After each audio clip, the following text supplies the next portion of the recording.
여러분 안녕하십니까? 조영 목사입니다. 광야 시탁에서 세 번째 시간입니다.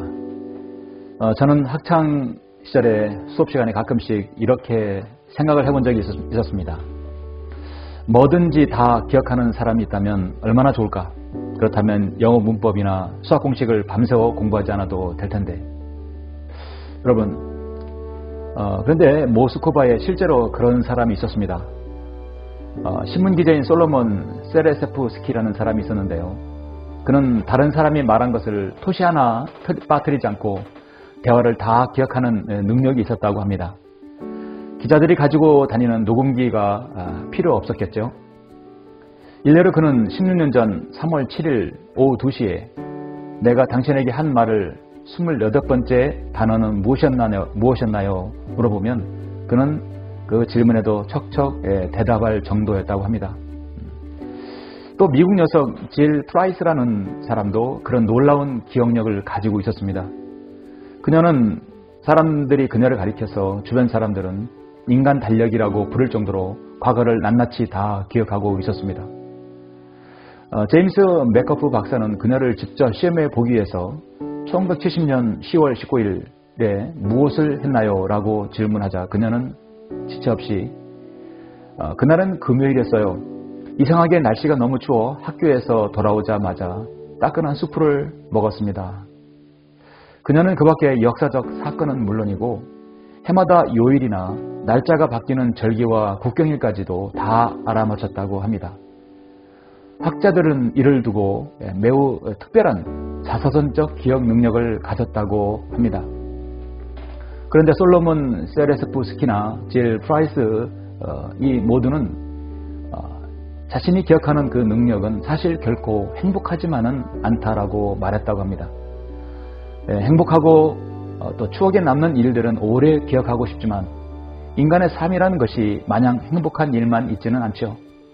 기억하고 싶지 않는 일은 잊어버리는 것이 나을 것이라 여겨집니다.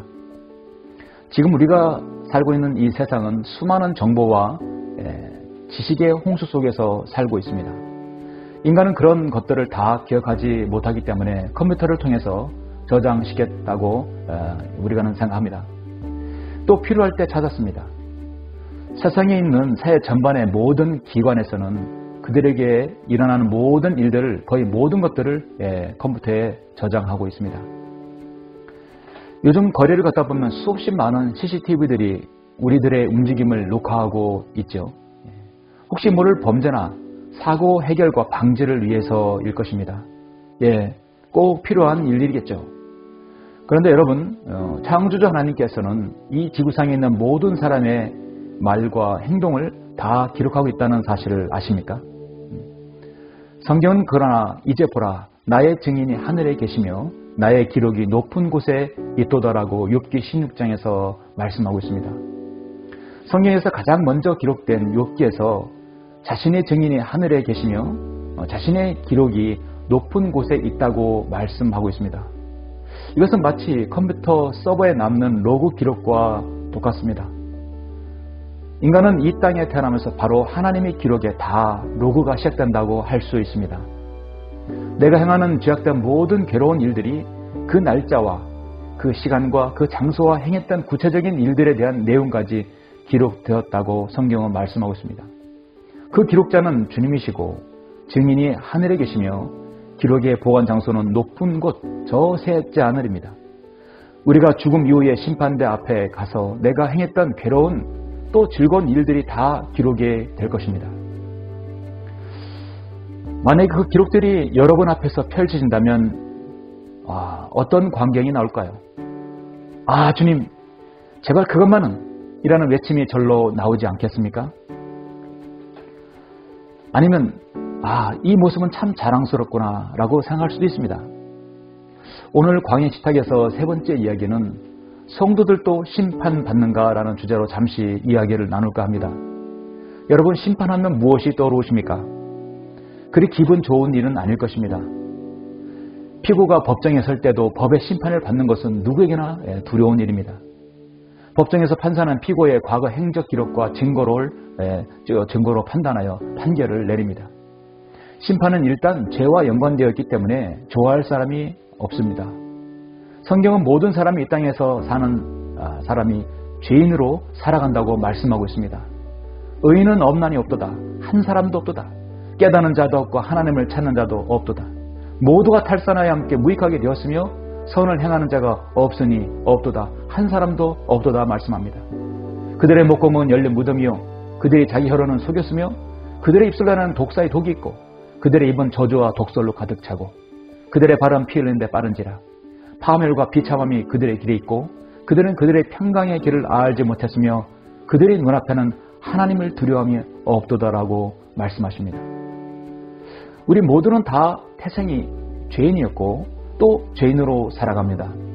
다만 차이는 예수 그리스도를 구주로 믿어 제 용서함을 받았는가 그렇지 않는가 차이일 것입니다. 여러분, 성경에는 인간이 받는 죄에 대한 심판이 어떻게 말씀하시는지 아십니까? 성경에서는 한 가지 이상의 심판이 나옵니다. 대부분의 사람들은 단지 총체적인 한 가지 심판, 즉 하나님의 심판 때만 있다고 생각합니다. 대부분의 구원받지 못한 사람들은 언젠가 그들이 죽어서 하늘에 가게 되면 하나님께서 그들의 선행과 악행의 무게를 달아서 선행의 악행보다 더 무거우면 하늘나라에 가고 악행이 더 선행보다 무거우면 지옥에 가고 또 아니면 연옥에 간다고 그렇게 생각할 수도 있습니다. 실제로 그렇게 생각하는 사람이 많이 있습니다. 그러나 성경은 그렇게 말씀하지 않습니다. 여러분, 성경을 모든 진리로 또 빨리 그리고 정확하게 이해하기 위해서 꼭 아셔야 할 것이 있는데요. 그것은 바로 하나님께서 인류 역사를 주관하시는 다루시는 경륜, 즉 디스펜세이션 경륜이라는 말을 우리가 알아야 합니다. 성경은 이것을 명확하게 구분해서 제시합니다. 자, 인류 역사 6,000년은 하나님께서 지금까지 관장하고 계신데요. 맨 처음 구약의 율법 이전의 시대가 있고 그 다음에 율법 시대가 있습니다. 모세 율법 시대 있죠. 그 이후에 지금부터 2000년 전에 주 예수 그리스도의 탄생과 십자가의 구속이 있습니다. 그 다음에 이제 우리가 믿음으로 구원받는 신약 은혜 시대가 있죠. 자, 이 시대가 끝나면 이제 대환란 시대가 옵니다. 대환란 시대가 끝나면 주님의 재림이 오고 그 다음에 천년 왕국 시대가 도래하죠. 그리고 영원 세계로 이어지게 되어 있습니다. 율법 시대 이전 시대, 율법 시대, 예수 그리스도의 십자가의 구속 사건, 그 다음에 믿음으로 구원하는 신약 시대, 대환란 시대, 천년 왕국, 영원 시대로 이어지게 되어 있습니다. 각각의 시대마다 하나님의 구원 방법과 방법이 다르고 또 각각의 시대마다 심판도 차이가 있습니다. 이것이 바로 하나님의 경륜입니다. 하나님께서는 너희를 위하여 내게 주신 하나님의 경륜을 따라 하나님의 말씀을 이루려고 내가 일꾼이 되어노라고 골로새서에서 말씀합니다. 그래서 성경은 서로 다른 경륜 속에서 서로 다른 7가지 심판이 있다고 가르치는 것입니다. 우리가 이렇게 심판을 7가지로 구분해 보면 다음과 같습니다. 너무나 중요한 내용이기 때문에 말씀을 드립니다. 첫 번째는 갈보리에서 이루어진 죄에 대한 심판이 있습니다. 지금부터 2000년 전 거룩하신 하나님의 아들 예수 그리스도께서 자신이 죄와 저주가 되셔서 죄인들 대신 하나님의 심판을 받으신 것입니다. 따라서 그리스도인은 더 이상 죄를 위해 정죄를 위한 심판을 당하지 않습니다. 하나님께서 죄를 알지 못하는 그를 우리를 위하여 죄로 삼으시고 우리로 하여금 그 안에서 하나님의 의가 되게 하셨기 때문이라고 말씀합니다. 인류 역사상 단 한 번만 있었던 바로 심판이죠. 두 번째는 구원받은 이후에 그리스도인에게는 매일의 자기 심판이 있습니다. 이것은 일명 자백이라고 하죠. 이것은 제가 첫 번째 이야기 때 말씀을 드렸습니다. 세 번째는 신약 시대의 모든 성도들이 받아야 하는 바로 오늘의 핵심 주제 그리스도의 심판석이 있습니다. 이 부분에 대해서는 제가 마지막에 다시 한번 말씀을 드립니다. 네 번째는 주께서 구원받지 못한 사람들을 심판하게 되는 큰 백보자 심판이 있습니다. 큰 백보자 심판은 천년왕국이 지나고 사탄의 마지막 반란을 하나님께서 제압하신 후에 일어나는 사건입니다. 그리고 적어도 1000년 이상을 지옥에서 고통받고 있던 모든 시대의 모든 죄인들이 크고 흰 보좌에 앉으신 전능하신 하나님 앞에 나와 그들의 행위들에 따라 심판을 받는 심판입니다. 다섯 번째는 다니엘의 70제주인 대환란 동안의 유대인을 위한 심판입니다. 이것은 마태복음 24장, 다니엘 12장에서 나오죠.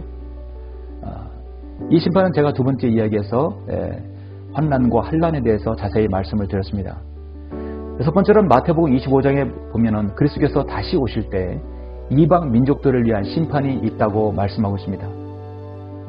이 민족들의 심판에서 시기와 장소는 주님의 재림의 때이며 이 땅에서 이루어질 것입니다. 만왕의 왕 만주에 주로 오신 주님께서는 대환란을 통과한 이방 민족을 심판하실 것입니다. 이들을 심판하는 기준은 대환란을 통과하는 동안 예수 그리스도의 형제인 바로 유대인들을 어떻게 대했는가입니다. 이에 따라 천연왕국의 축복에 참여하기도 하고 영원한 불에 던져지기도 할 것입니다. 마지막 일곱 번째 심판은 마귀와 그의 천사들을 위한 심판이 있습니다. 고린도전서 6장 3절에서 성경은 분명히 말씀합니다. 너희는 우리가 천사들을 심판하려는 것을 알지 못하느냐? 라고 말씀하십니다. 성경은 한 번 주는 것은 사람들에게 정해진 것이고 그 뒤에는 심판이 정해졌다고 분명하게 말씀합니다. 죄인인 인간은 여기까지 일곱 가지 심판에 그 누구도 자유로울 수 없습니다. 모든 사람은 이 중에 최소한 하나 이상을 심판을 받습니다. 그리스도의 심판석에 대해서 제가 좀 자세히 말씀을 드립니다. 오늘의 세 번째 이야기의 제목이 성도들도 심판을 받는가인데요. 결론적으로 말씀드리자면 성도들도 반드시 심판을 받습니다. 그 심판은 바로 그리스도의 심판석입니다. 여러분은 고린도후서 5장 10절 말씀을 아십니까? 이는 우리 모두가 반드시 그리스도의 심판석 앞에 나아가서 선이든지 악이든지 각자 자기가 행한 것에 따라 자기 몸으로 행한 것들을 받을 것이기 때문이라 말씀합니다. 하나님의 심판대가 아니라 그리스도의 심판석입니다. 로마서 14장에서도 이와 동일하게 말씀합니다. 그런데 너는 어찌하여 내 형제를 판단하느냐? 어찌하여 내 형제를 업신여기느냐? 우리가 모두 그리스도의 심판석 앞에 서리라. 이는 기록된 바 주가 말하노라. 내가 살아있으니 모든 무릎이 내게 꿇을 것이요 모든 혀가 하나님께 자백하리라 말씀하였습니다. 그럼 우리 각 사람이 하나님께 자신에 관해 설명하리라 말씀합니다. 여러분, 그리스도의 심판석이라는 것은 신약 성도에게 있어서 아주 중요한 교리입니다. 왜냐하면 그리스도의 심판석은 우리가 구원받은 후에 예수 그리스도를 위해 했던 모든 섬김, 여러분 모든 헌신을 하나님께서 계산하는 자리입니다. 이 심판은 영원한 형벌과 관계가 없는 상급에 따른 심판입니다. 심판석을 의미하는 헬라어가 베마라고 있는데요. 베마라고 합니다. 사도 바울 당시에 사람들에게 상당히 친숙한 용어였습니다. 일반적으로 경기장에 보면 경기 심판관이 있는 높이 올려진 심판석이 있습니다. 여러분 초등학교 때 운동회를 하면 관중석이 있고 내외 기분석이 있죠. 거기에 이제 상급들이 1, 2, 3등 전체적으로 상을 주려고 이렇게 말하는 시상대가 있을 것입니다. 자, 이 심판석은 누군가에게 유죄 선고를 내리는 재판석이 아닙니다. 그것은 규칙대로 올바르게 끝까지 달린 선수에게 상을 주기 위한 자리입니다. 구원받은 것이 전부인 양 생각하는 사람들에게는 그리스도인들이 심판받는다는 사실이 생소할 줄 모르나 성경이 말씀하시는 것은 모든 사람이 심판을 받는다는 것입니다. 그리스도인들은 이 심판석에서 자기가 살아있는 동안 주님을 위해 한 일에 대해서 계산을 해야 합니다. 또 우리가 어떤 잘못한 일을 한다면 예수 그리스도 앞에 섰을 때 그 일에 관해서도 우리가 설명을 해야 합니다. 그리스도인들이 휴거된 이후의 지상에서는 무서운 대환란이 진행되고 있는 동안에 하늘에서 그리스도인들은 그래서 심판석이라는 자리에 서게 되는 것이죠. 성경은 고린도전 3장에서 이 광경에 대해서 정확하게 제시합니다. 이 닦아놓은 기초 위에 아무도 다른 기초를 놓을 수 없나니 이 기초는 예수 그리스도시라. 이제 누구든지 이 기초 위에 금이나 은이나 보석이나 나무나 집이나 그루터기로 지으면 각 사람의 일한 것이 나타나게 되리니 그날에 그것을 밝힐 것이라. 이는 그것이 불로서 드러나고 또 그 불은 각 사람의 일한 것이 어떤 종류인지를 시험할 것이기 때문이라. 만일 어떤 사람이 일한 것이 세운 그대로 있으면 그는 상을 받을 것이요 만일 어떤 사람이 일한 것이 불타버리면 그는 손해를 당하리라. 그러나 그 자신은 구원을 받게 되지만 불에 의해서인 것처럼 그렇게 되리라 말씀합니다. 우리는 이 자리에서 다음과 같은 면류관도 받게 됩니다. 생명의 면류관을 받게 되죠. 이것은 순교자가 받는 면류관으로 신약에서 두 번 언급됩니다. 또 영광의 면류관도 받게 됩니다. 이것은 장로, 감독, 즉 목사가 하나님께 주신 그 사역자, 그 사역자에게 주는 목자장이신 주님께서 주시는 것입니다. 또 자랑의 면류관이 있습니다. 이 면류관은 잃어버린 혼을 주님께로 인도하는데, 구령하는데 자신의 생을 다하고 또 신실한 구령자에게 주는 자랑의 면류관입니다. 또 의의 면류관이 있습니다. 주님의 재림을 사모하는 모든 그리스도인에게 주는 상입니다. 또 썩지 않을 면류관이 있습니다. 이 면류관은 자신들이 몸을 차지하여 승리한 승리자들, 육신적인 욕망을 극복하고 세상에 속하지 아니하며 규칙대로 싸워서 육신의 정욕에 굴복하지 않는 사람들이며 세상의 쾌락과 즐거움에 빠져 주님을 위한 일로부터 돌아서지 않는 사람들이 이 면류관을 받을 것입니다. 여러분, 오늘날 교회 다니는 사람들 중에는 실로 많은 사람들이 주님을 위해 일한다고 하지만 많은 일들이 너무나 나무나 짚이나 같은 그 불에 타버릴 것입니다. 이제 장차 어느 날 하나님께서 이 땅의 모든 그리스도인을 부르실 그날이 올 것입니다. 그리고 주 예수 그리스도의 불꽃 같은 눈앞에 우리 모두가 서게 될 것입니다. 우리의 모든 기록이 낱낱이 보여질 때 우리는 얼마나 떳떳한 삶들을 살았는지 평가받게 될 것입니다.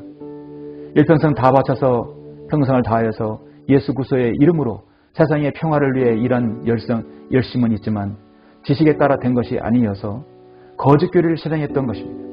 하나님께서 명령하지 않는 것에 또 새벽기도나 철학기도 등을 자기들의 열심과 종교행위로 헌신하여 행한 것들, 그리스도인의 사랑을 실천한다 하면서 지옥에 가는 혼들에게 관심이 없고 세상을 위해 했던 일, 혼적인 열심으로 섬겼던 일, 또 교회 이름으로 행한 사회봉사나 유엔이나 기아단체나 또 국제기구에 협력한 일 등등, 이런 모든 일들은 예수 그리스도 이름으로 했을지라도 그것들은 하나님 보시기에 기억되지 않습니다. 그건 성경에서 나무나 집이나 그루터기처럼 너무나 허무하게 타버릴 것입니다. 지난 인생의 날 동안 행했던 나의 죄악들은 하늘에 다 기록되어 있습니다. 그 모든 것들은 예수 그리스도의 피로 구속되어서 다 없었다 할지라도 우리가 구원받은 이후에는 일들이 기록되어 있습니다. 히브리서 12장 1절에서 다음과 같이 말씀합니다. 그러므로 이처럼 많은 구름 같은 증인들이 또한 우리를 둘러싸고 있으니 우리 또한 모든 무거운 것과 쉽게 에워싸는 죄를 벗어버리고 인내로 우리 앞에 놓인 경주를 하자. 지금 믿음의 경주를 마친 우리의 선배들은 저 셋째 하늘에서 우리의 마지막 경주를 응원하며 잘 마치기를 바라고 있습니다. 구원받기 전 어떠한 선한 행위도 하나님 앞에서는 인정이 되지 않습니다. 먼저 예수 그리스도를 믿어 구원받은 이후에 선한 행위로 상급을 쌓아야 합니다.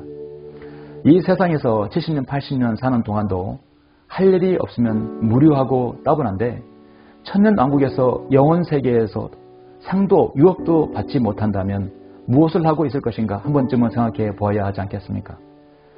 우리 모두가 반드시 그리스도의 심판석 앞에 설 것입니다. 영국의 종교의 개혁자 존 웨슬리는 우리가 죽은 다음에 하나님 앞에 서게 되면 우리 각 사람 한 사람에게 세 가지 질문을 하신다고 합니다. 내게 준 시간을 어떻게 썼느냐? 내게 준 재능을 어떻게 썼느냐?